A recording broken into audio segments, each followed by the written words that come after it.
Hey everybody, welcome back to my channel. Glad you could be here. I finished book 4 of the Dresden Files just last night, and I've got a review for you today. And so I'm just going to jump right into it. Now, if you haven't read the Dresden Files, you need to pick this series up. It's really, really good. I will do my best to avoid too many spoilers in this review, but there may be a few. So just to forewarn you, but I'm not going to give away the meat of the story and what actually happens. So I never do that in my reviews, or rarely, as I remember. So yeah, stick around, enjoy the video, and definitely pick this series up. So book 4 of the Dresden Files is called Summer Night, and it follows Harry shortly after the 3rd book ends. So he's just had a huge encounter with the vampire court. He's on their bad side.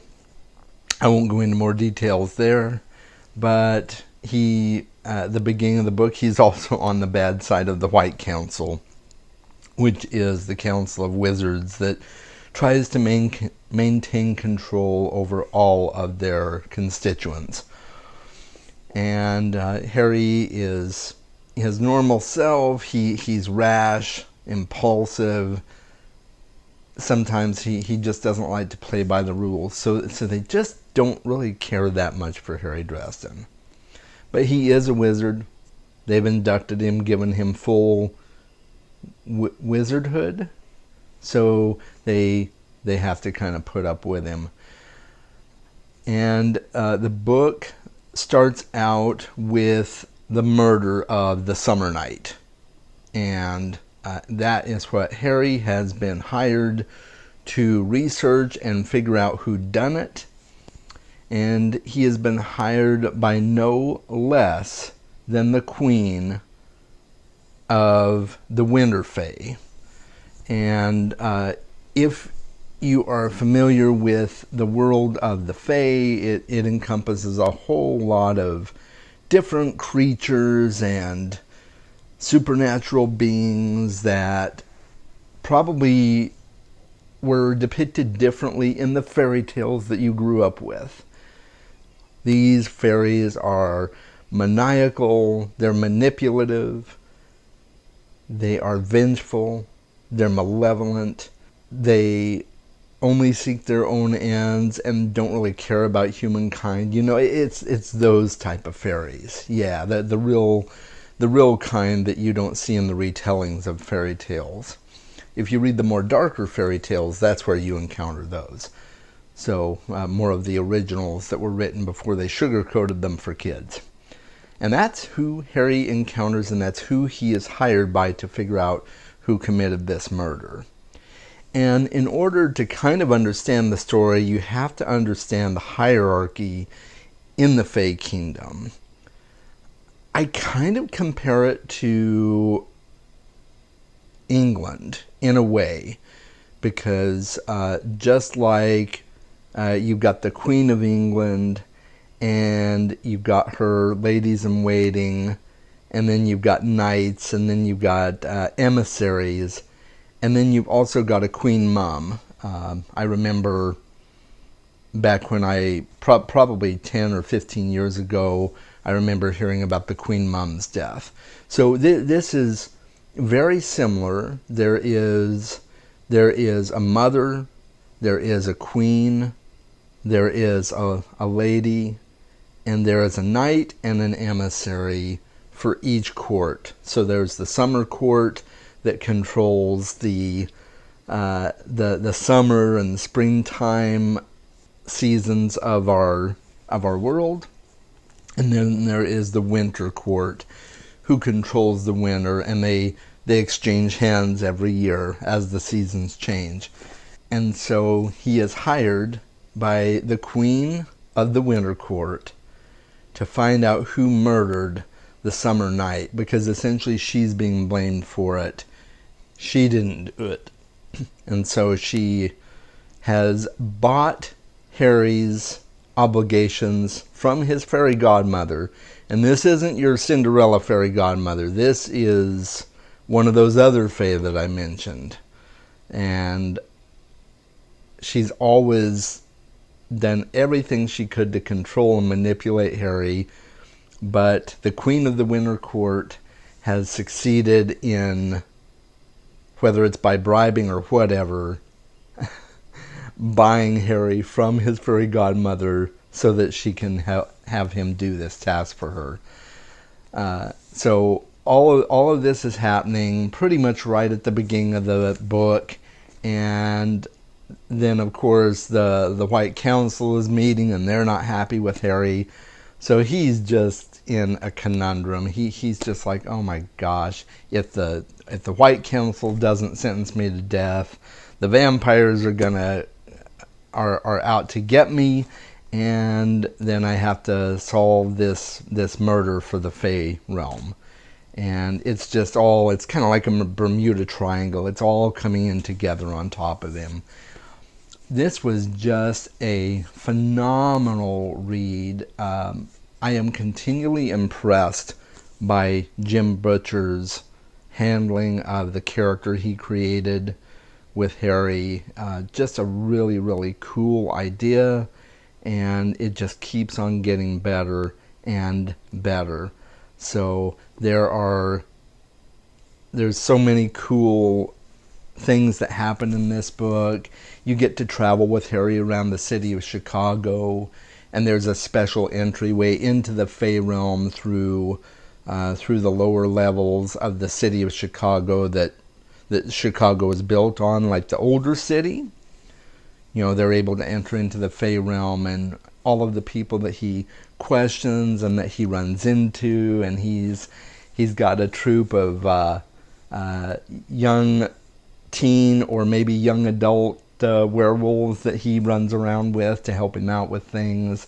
He summons the little pixie armies to help him out, and it's just a really, really fun time. And it's very clear that Jim Butcher has done his research into the character and into magic and sorcery and witchcraft. He goes into painstaking detail about the things that Harry has to do to accomplish certain spells, and the consequences of doing certain spells. And throughout the story we encounter old friends and lovers that he was trained with in the dark arts and in the magical arts, and it really fleshes out Harry's character very, very well. So once again, just a really, really great read. And one thing that I really thought was cool, if you notice here on the cover, there's these two evil dog-like creatures. Those are actually statues. When he goes to the White Council, he has to pass through the gates, and these are statues that sniff out anyone who seeks to do them harm. So they come alive when each person enters to sniff them and make sure that they're not carrying anything that would harm the rest of the wizarding world, so to speak. So really, really interesting and unique, well thought out. The prose is fun. It's really an easy read. There are things that just make you want to laugh out loud, some of the ways they depict it. There's inside jokes in this book that you would not get necessarily unless you were more well versed in fantasy or pop culture. There's references to Edgar Allan Poe in the book that are very, very subtle. There's even a more subtle reference to the first Indiana Jones movie, Raiders of the Lost Ark, but you have to be really paying attention to catch it. So, if you end up reading this book and you don't catch it and you're like, well, what is it? Come back to this video, comment below, and I will answer for you what that reference is. Because I'm a huge Indiana Jones movie buff. I've seen them however many times, and I instantly caught the reference. I'm like, oh, that's awesome. So little pop culture references in here, and I just thought it was a really, really fun and wild ride. The situations that Harry gets himself into in this book constantly make you think, dude, why don't you just bow out now? Are you just completely stupid and have a death wish?